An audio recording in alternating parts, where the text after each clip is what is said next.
Thank you, everyone. It's great to be here with you. I'm looking for a presentation. There we go.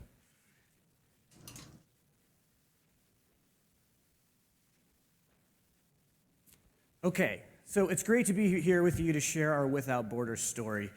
It's a story of how zombies came into being. It's a story about how our studio has grown. It's a story about how we shed borders with our fans as developers. In 2008, some of you might know, we released a game called Call of Duty World at War.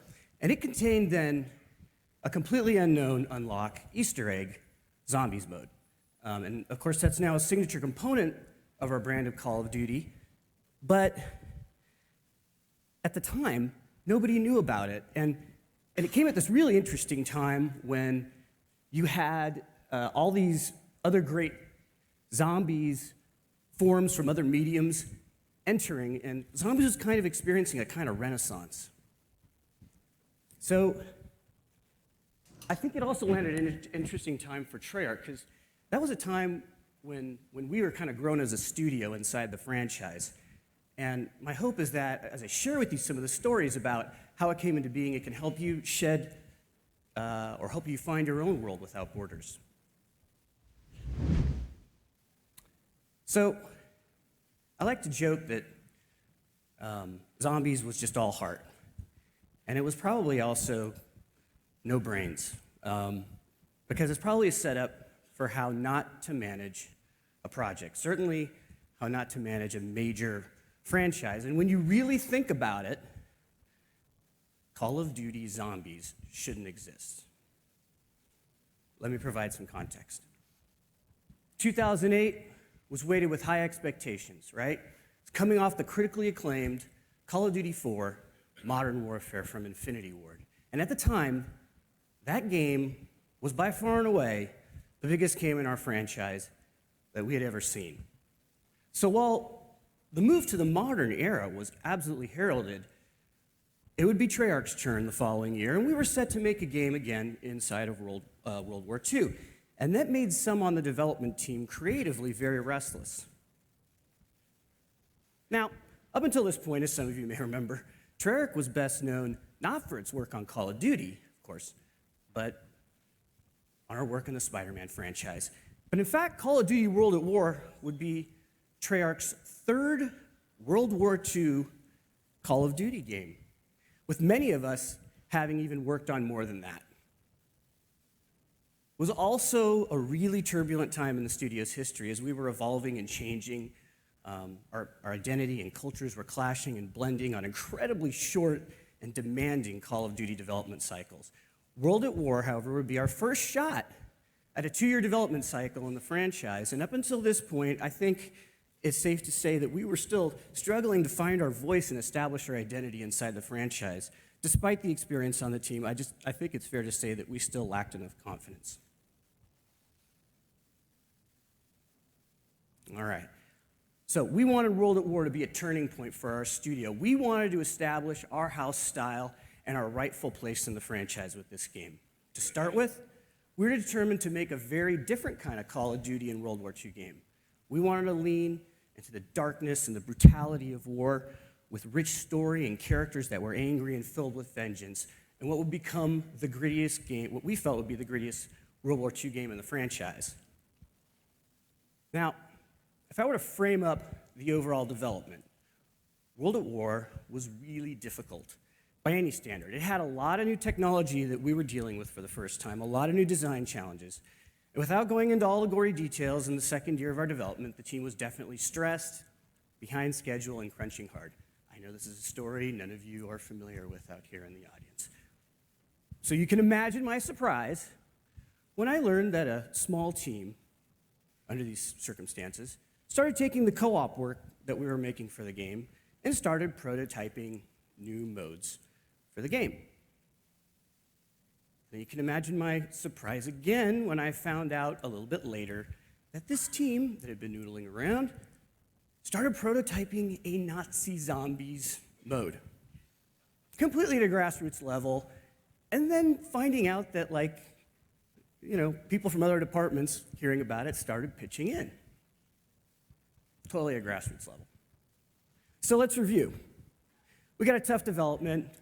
The team is working with new technology. We're behind schedule. The team is crunched. Late stage innovation, unapproved, unplanned, unscheduled, definitely ungreenlit work. Business expectations were for the best-selling game of the season, in an established franchise, and zombies at this point, they're clearly off-brand. I remember the first time I heard about it, I was like, we're what? Now, as a studio head who's ultimately responsible for delivering to our publishing and our business partners, the classic management thing, the right thing to do, the reasonable thing could have been to just insist that the team stop getting distracted, focus on delivering what we'd already signed up and that we were already behind on delivering. And there were some inside the leadership in the studio that I felt that I needed to do and make that decision right then or totally jeopardize the development. I almost did, in what certainly would have probably been one of the biggest mistakes of my career. Fortunately, I calmed down just enough, still work on that every day of my life, to play it before I make a decision. These guys have made something, let's play it. I don't want to make a decision purely based on emotion, as insane as it sounds. So I asked to play an early version of it, which I had to do this at a programmer's desk because, of course, it wasn't in my build. So I go to the programmer's desk and I sit down and I play it. And it didn't take me long to see why everyone was so excited about it. It was really easy to get into. It beautifully leveraged the core gameplay and shooter mechanics. And the skill-based design, it begged you to play it again, yet again, because after you were done playing, you were sure if you played it again, you can get to that next level, which of course I was sure I could after playing it. And it was the most fun I had playing co-op in the game that we were already making. And the zombies, well, they're fucking cool. I mean, they looked cool, they sounded cool, and it was really gratifying when you killed them. And we thought, well, why wouldn't Call of Duty players love to play this? This is so fun. Of course they're going to love to play this. So when people are on your team playing something in the middle of the night after a 12 to 14-hour day during a crunch phase, yeah, against every project management fiber I had in my body, I let it go. I wanted to help them. I wanted this to be on the disc. I wanted our players to have this. It was clear the excitement around the studio was totally infectious, and I was infected too at that point. And this is where we made the very risky, but ultimately the right choice to follow the fun, follow the passion, and bet on a dedicated and talented team. So here's another way to look at the situation. A dedicated and talented team that was searching for new creative, and despite already a heavy workload, was going above and beyond to create something special. It was a grassroots passion project, and it infected and it invigorated my studio. And it was going to introduce a great new addition that we thought Call of Duty gamers would love to play. And it was coming at a time when we were still establishing our identity as a studio inside the franchise. And zombies showed us exactly who we were, what we were made of. All right, so that's the feel-good story, but now what the hell was I going to tell the stakeholders at Activision? In fact, the answer was right in front of us. There was no explaining them or taking them through it. It'd be like trying to concept test words for a game that would be used to solely validate whether or not you should be making that game, right? It wasn't going to suffice. It wouldn't do it justice. It would leave way too much to interpretation.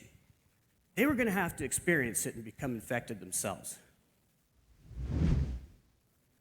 All right. Word about our new mode didn't take long, started to spread. And we started having people from Activision's production management team come over. We started in the trenches with the guys that were working, arm in arm with every day. Then we'd work our way up the org chart. And as the infection spread, the organization, one person at a time, other people in the organization, even people not on the Call of Duty, working on Call of Duty, were asking to see it.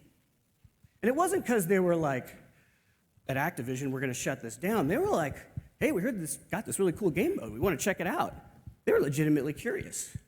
Soon, the VPs were in our office, hooting and hollering all to a person, all of them infected. And you know you've got something when you're in the middle of this, making a game that has expectations like these Call of Duty games do, and you're in the final months. The kind of emails you get from executives have a different tenor than the ones that I was starting to receive with ray lines, like in the middle of the day, I got to level 20. And you're just laughing. You're like, they're playing the game. This is great. All right, but not everyone was a fan. In fact, some people in the franchise leadership were totally opposed to zombies and the idea of a zombies mode. And they thought it would be a disgrace to the franchise. Look, I understand how they felt. I mean, the fear of doing something so off such a successful brand is pretty much inconceivable. It was arguably irresponsible. But how could we walk away from something that was so much fun? We knew it was fun, and we thought so many people would enjoy it. We had to figure it out. Now, the marketing and PR guys, they thought it was totally fun too, but they wouldn't touch it. I mean, to be fair, how the hell were they going to market this along with the mainline Call of Duty game and just not totally confuse everyone? If you can remember back then, and you have to remember back then, there was, any attempt at trying to market a Call of Duty zombies game would have been nearly impossible. I mean, honestly, we'd probably have been in the laughing stock. People would have totally thought that we jumped the shark. But nobody on the publishing side, to their credit, really wanted to get in the way of this because they knew it was fun. So we made a deal. Let us launch it as an Easter egg after beating the main game and the credits roll. That way it doesn't interfere with the core offering of an epic and cinematically scripted Call of Duty campaign rooted in historical authenticity. And this choice may have truly been the planting of the seed of its success. The reason for this is that I think by making it a truly out-of-the-way experience that not everyone would get, but only making it an experience that the most committed, the faithful, who played through our entire campaign experienced first, they found it, they loved it. I mean, they'd already got what they bargained for. This wasn't marketed or PR. They played their Call of Duty campaign, and then they get this entirely new fun co-op gameplay experience afterwards. And the reaction was overwhelming. Fans around the world loved it. They embraced it. I mean, they embraced it as their own unique experience, and they weren't all bothered that they got all this extra content after they finished their Call of Duty campaign. And they too got infected one by one. So much so that there was a cry to unlock it after the game so that they didn't have to wait for their friends to finish the campaign so they could actually team up and play co-op. And we did that sometime eventually after launch. And we knew when we had to do that we had something special and we captured lightning in a bottle. And that was a good thing because the team was already buzzing on what they could create after launch. Fortunately for everyone involved in Call of Duty, we survived. We were successful, and we launched this game, and we were going to create new content for it during our downloadable content season. This is where the team, and I mean the team more broadly, really started to dive into zombies and make it the game that we know today. You see, when we launched Zombies, we barely had time to complete the gameplay. The fiction was barely there on the disc the very first time. For those of you who played, 4 soldiers trapped in a World War II bunker as hordes of Nazi zombies are overrunning it, testing every shooter skill you had to survive. But that wasn't good enough for the fans. I mean, they wanted more out of it, and they started crafting elaborate backstories, theories about what had happened, who they were, why we were there, and we were listening. And because we continued to develop this content on relatively short development cycles, we would respond. And herein lies one of the most important truths as to why zombies became so successful. In 2008, we started a journey that continues today with our fans of creating our zombies lore and fiction. We're constantly able to draw upon our fans' inspirations and their pure enthusiasm and marry that with our own, and we deliver them new experiences on a consistent basis. The episodic content that we were able to deliver in 2009 with World at War was so successful that by the time 2010 came around, when we were making Black Ops, it was much easier for us to convince Activision that we should make this our formal third mode of our signature sort of three games in one offering on the Call of Duty disc. But even so, many in the franchise still weren't comfortable with marketing or PRing zombies. In fact, if you can think back, Black Ops Zombies would launch without any branded PR or marketing, including not even releasing a trailer that we'd made and had ready to go until after the launch of the game. But that didn't stop us or the fans, and we treated them to a fun and surprising ending at the end of the game with zombies. And after completing the campaign, we just kept engaging with them and listening and surprising them throughout the entire Black Ops DLC season. Aside from firmly establishing Call of Duty as a co-op game, and this is our third major game mode, Zombies plays an important role in the development side for us, because it allowed us some creative freedom outside of the conventional wisdom of what you should make or what you should be prototyping for a Call of Duty game. Those characters, we gave them voices. We created them and gave them voices inside of Zombies first.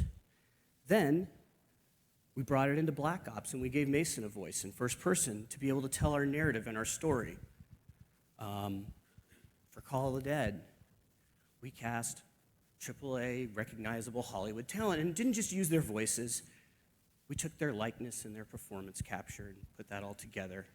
And we did that in Zombies first, and of course the franchise has done that now very well.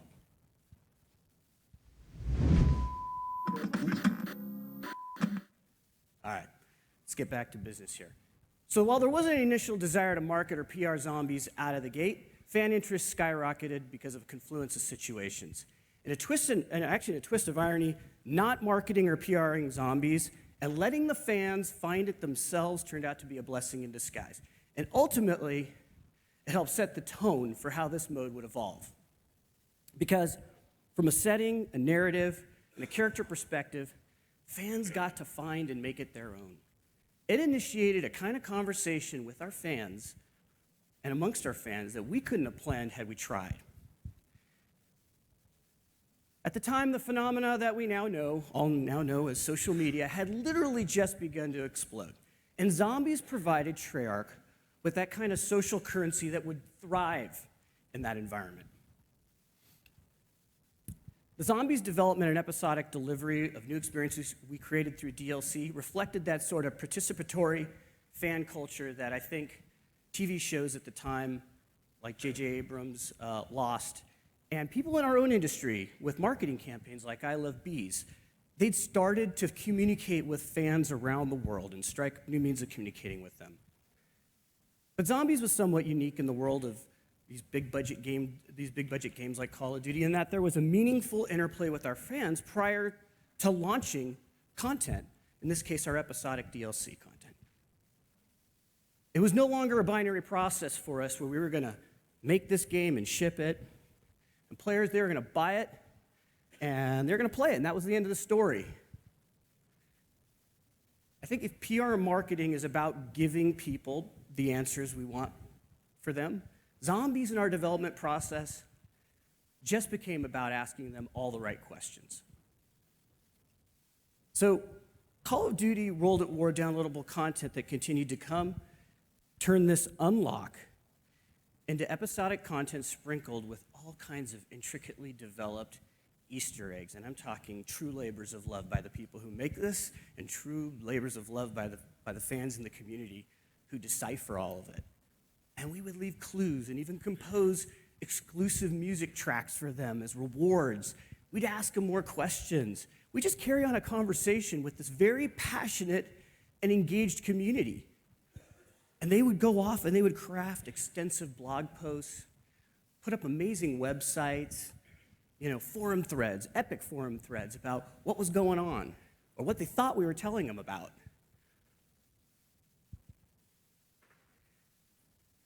And of course, as technology evolved, we saw them sprout up and start to create videos and start commentating about it all.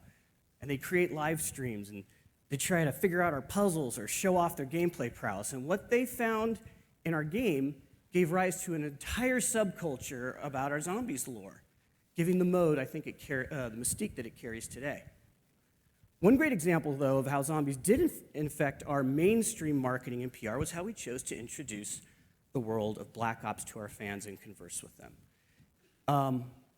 Now, for those of you who haven't played the game, it's a game that's based in the primarily rooted in the Cold War, right? Notoriously ripe with intrigue, deception, spies, espionage, all kinds of great stuff. And drawing upon the inspiration of the CIA signal stations, we created this alternate reality game-inspired website prior to the game's reveal. We made it. We put all kinds of time into putting all kinds of Easter eggs and clues in it, and we just put it up there, unbranded. And the fans we started playing with our fans. They started trying to tear it apart. And it started a conversation with our fans before our game even launched, or even was announced, excuse me. Zombies taught us that not all of our fans need to have all the answers, and that some of them wanted to figure it out for themselves, and they had fun trying to figure it out themselves, and we had fun playing with them. And even today as a studio, we've grown our own social media channels, not only, of course, to share information about the game and our studio, which is, of course, important, but also to share ideas. And we believe that if you pay close attention, you'll have the opportunity to play along with us and to speculate with everyone else about what we might be telling you about. So what are some of the possible takeaways you might have from this story? I think one of them definitely is, when the juice is worth the squeeze, follow the fun, even when it might seem to go against what you think you should be doing. Now, you have to be very careful, because you can totally fuck up your development if you're not careful here, folks. But if you have something very special, even if it's really risky, and you've got confidence in the team that's making it, go for it. Without it, zombies wouldn't even exist. Build social currency into your creative. Give the fans the opportunity to own something more than a game. I mean, look, to be fair, some of this was totally unplanned, right? PR and marketing's decision not to market or PR zombies gave us awesome social currency at an important time when social media was growing. But I think the takeaway here is simply being comfortable that as game makers and marketers, it's often more valuable to provide fans with questions than answers. Another important takeaway is to listen to your fans and try to develop a dialogue with them. And look, I know how tough this is, especially in the middle of a very difficult development. And I'm not suggesting you put yourself in a position where your fans are driving your development or randomizing your development. I'm not saying that at all. What I'm saying is that it goes a long way if you can give your fans the opportunity to play along. And this is where social media can really go to work for you to break down these borders and help erase those borders between your development team and your fans. And for those of you working inside established franchises or properties, zombies taught Treyarch that it's okay to touch the butterfly's wings. Just don't do it with sticky fingers. Look, even in an established blockbuster like Call of Duty, it's really easy to get caught up in the idea that it can only deliver a certain kind of experience and that there isn't room for deviation or significant innovation. Clearly there is, as long as it's in the right hands. And zombies prove to us that there are meaningful and significant opportunities for creative exploration, innovation, even in one of the most established franchises in all of entertainment. Zombies was a transformative experience for Treyarch, albeit one with a highly unorthodox development process. And it taught us who we were. It gave us the confidence that we needed to move forward at the time with the Black Ops series, right? It's a series that's built upon our own special brand of mindfuckery, right? Complete with flashbacks and imaginary scenes. I mean, only a team that had braved the unknown with zombies could have pulled that off and still made what I just told you about feel Call of Duty.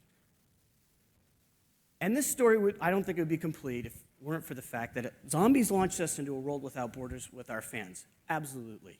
I mean, the conversation that we've learned to have with them continues to impact us to this day. Without them, zombies wouldn't exist as we know it, and we wouldn't have had the opportunity to make the games for them and craft the experiences that we do. And for that fact, we're eternally grateful to them.